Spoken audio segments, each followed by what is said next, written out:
kids, I'm sure you're all excited to learn new things today.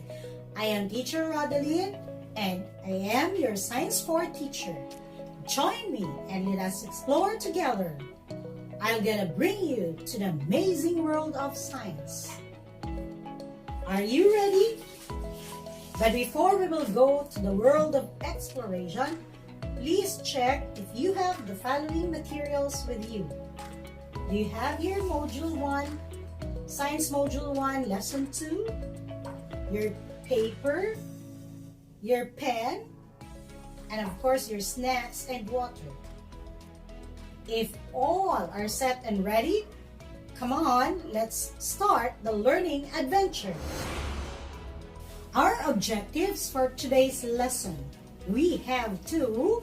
Number 1, identify and describe the kind of materials that float and sink. Classify materials based on the ability to float and sink. Now, every day, you use different kinds of materials, such as school supplies, your modules, the tools, as well as the food that you eat. All of those are made up of different materials. Let us try to find out how well you can recall about the kind of materials that absorb water by answering the following questions as part of our review. Read the questions carefully and write the letter of your answers on a sheet of paper. You will be given 5 seconds to answer each question. Are you ready? Yes? Then let's begin. Number 1.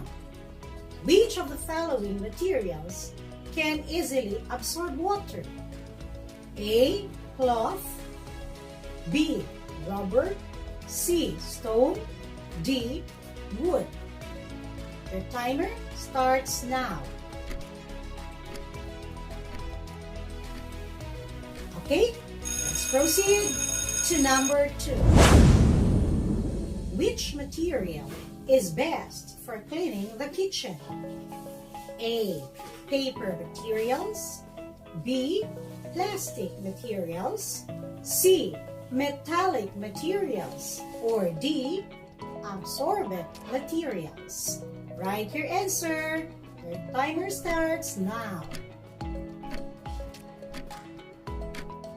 Okay, let's move on to number 3. How can you prevent from getting wet during rainy days? Is it A. Wear t-shirt, B. Wear sunglasses, or C. Wear school uniform, D. Wear your raincoat? Write your answer. Your timer starts now.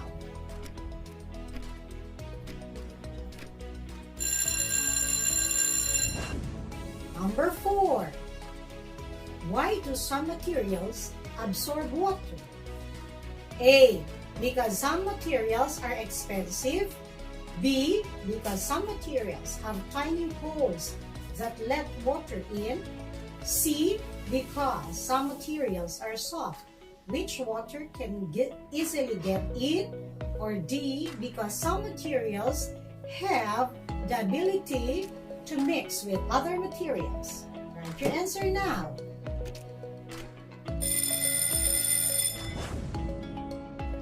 Okay, let's move on to the last item, number 5. Which of the following statements is true?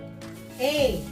A bowl cannot absorb water because it is a porous material. B. A carpet can absorb water because it is a non-porous material. Letter C. A key can absorb water because it is a non-porous material. Or letter D. A sponge can absorb water because it is a porous material. Write your answer. Okay, time is up. There you go. Let us now check your answers. For number 1, if your answer is letter A, cloth, then you got it right. How about the number 2? Yes, letter D, absorbent materials. Then, that's correct. Let me see if you got the correct answer in number 3. If your answer is D, wear raincoat, that's the correct answer. Now let's move on to number 4. Good job if your answer is letter B, because some materials have tiny holes that let water in. And finally, number 5. Perfect if your answer is letter D. A sponge can absorb water because it is a porous material. Very well, my dear learners. Good job! I'm glad that you're able to recall our previous lesson on the properties of materials based on its ability to absorb water. Now, let's move on to our new lesson. Still a continuation of the properties of matter. This time, based on another ability. Come on, let's find out what is it. Let's have first activity number 1, the word bank. This will help you increase your vocabulary, and at the same time, these are very important words for you to remember so that you will understand fully our lesson. I want you to arrange the jumbled letters correctly with the help of the pictures and other clues, including their meaning. Please write your answer on a separate sheet of paper. Are you ready? Yes? Then let's begin. Number 1. To fall to the bottom of the water. What is this word? Look at the picture. I'm giving you 5 seconds to write your answer, and your timer starts now.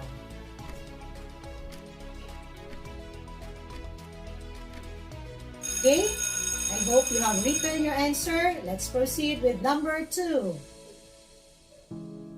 To stay above the surface of the water. It is the opposite of sink.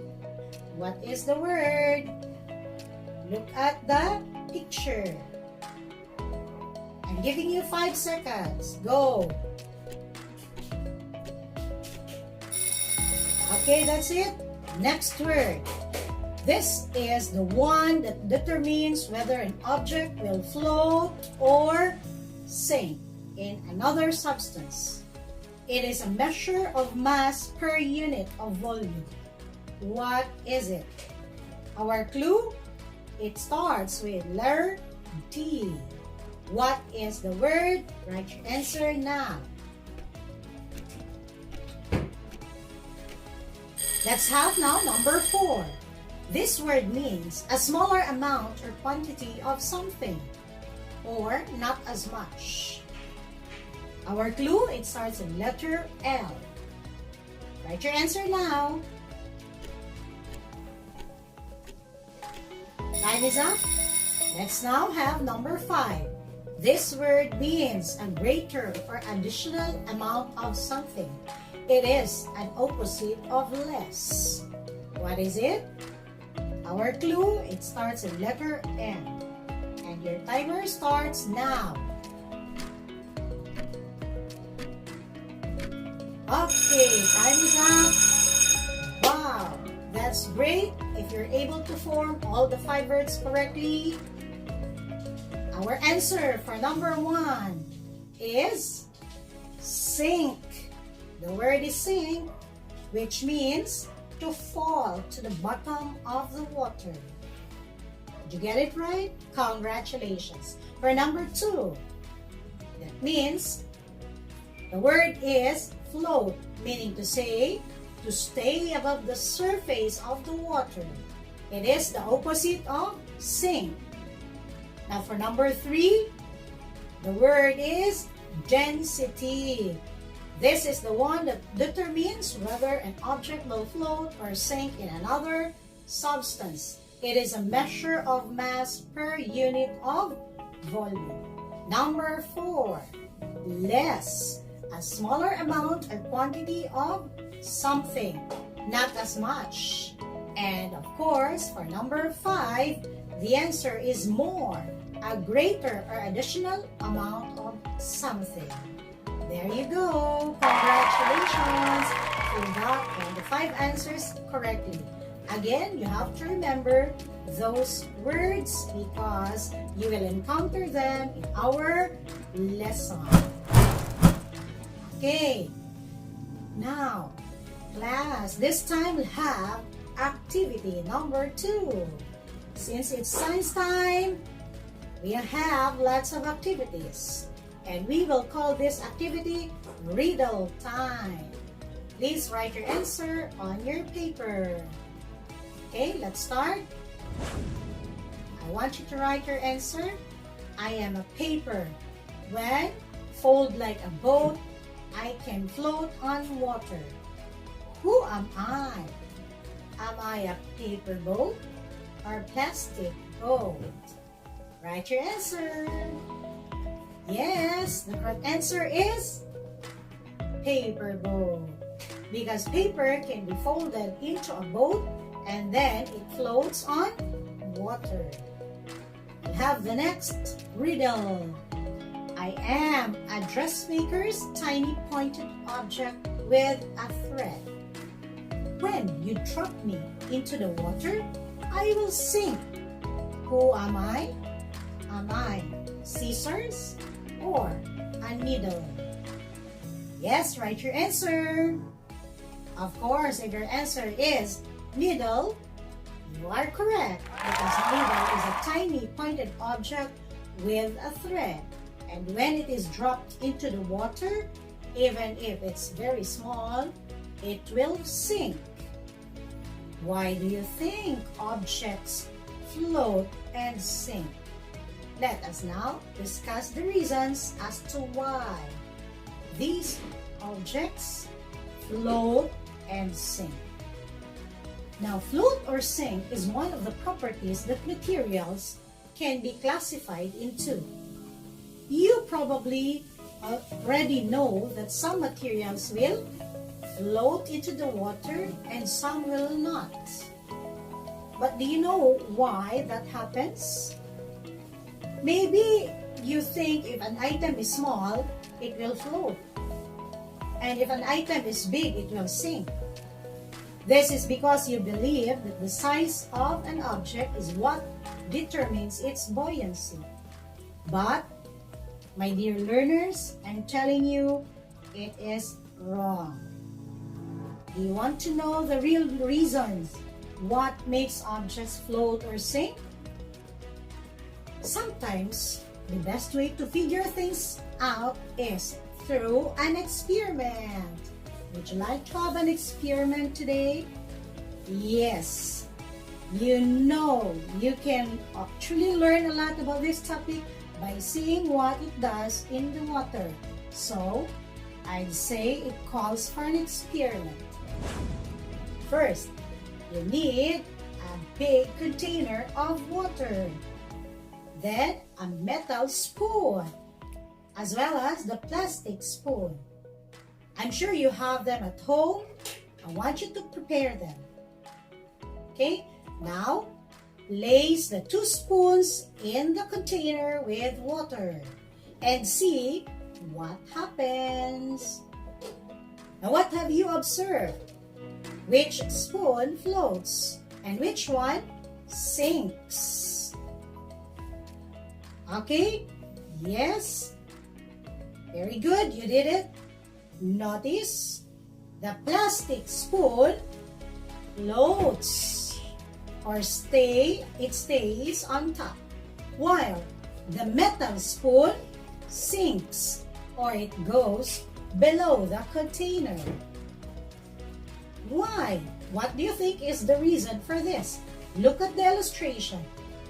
The metal spoon particles are dense, meaning to say they are very close or closer to each other, whereas the plastic spoon particles is less dense, meaning to say the particles are far from each other.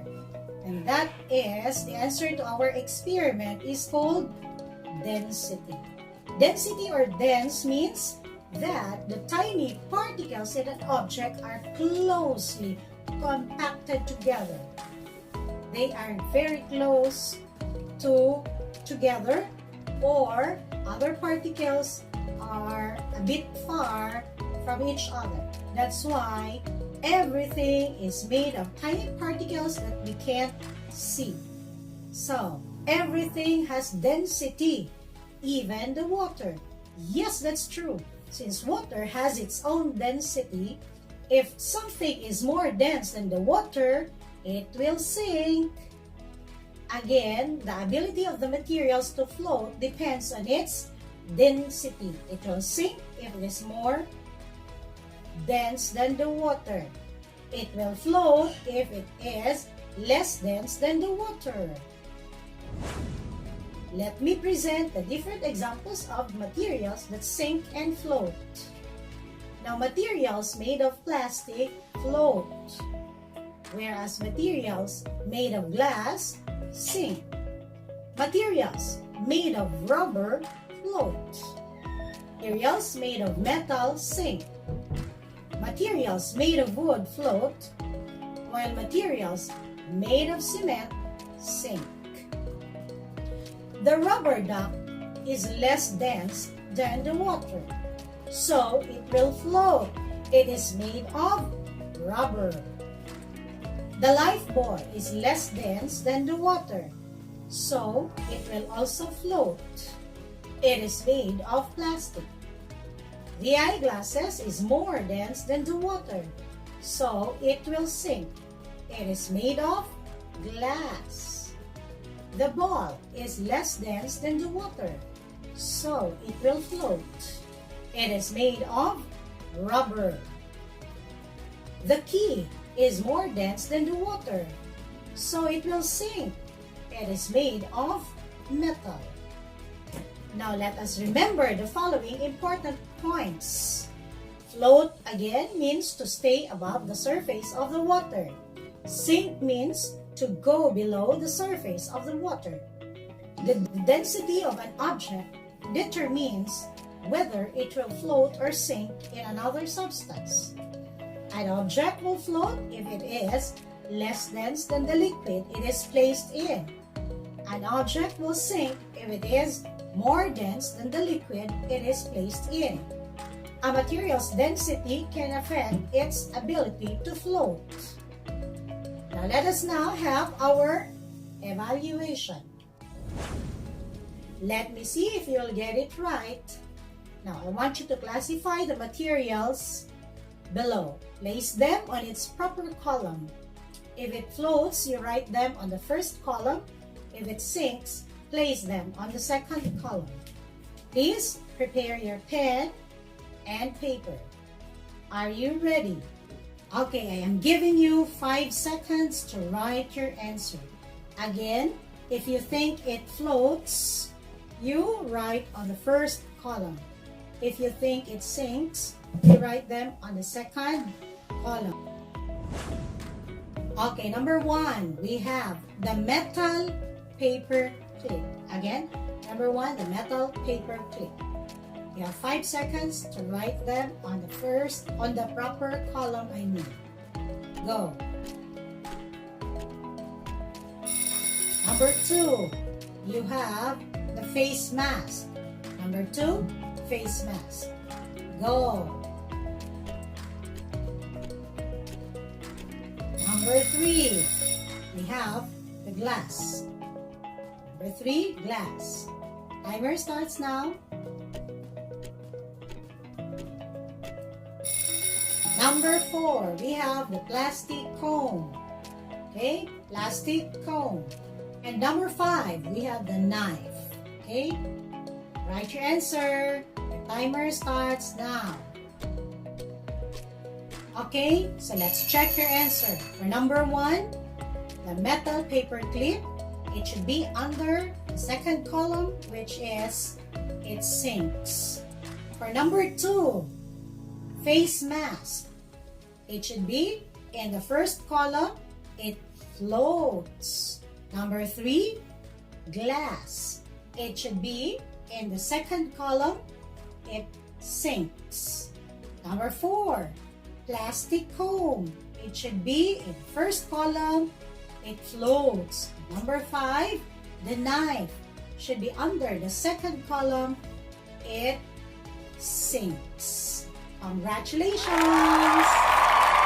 For your assignment, I want you to write your answer on a separate sheet of paper. You can find this question in your Science Module 1, Lesson 2, page 28. You will be answering the following questions. Number 1, you will be riding a boat with your friend. What are you going to wear to help you and your friend stay afloat if in case of accident? And number 2, you are living in a flood-prone area like in Laverna Hills in Buhangin. You will experience a high level of flood. What would you likely use to stay afloat? Okay? So you have to write your answers on the paper. The rubrics below will be used in giving the points. Okay? So class, that would be all for today's lesson. I hope you learned something from me. Again, this is Teacher Rodelyn saying, knowledge is power. Great power comes great responsibility. Good day once again. Till next time.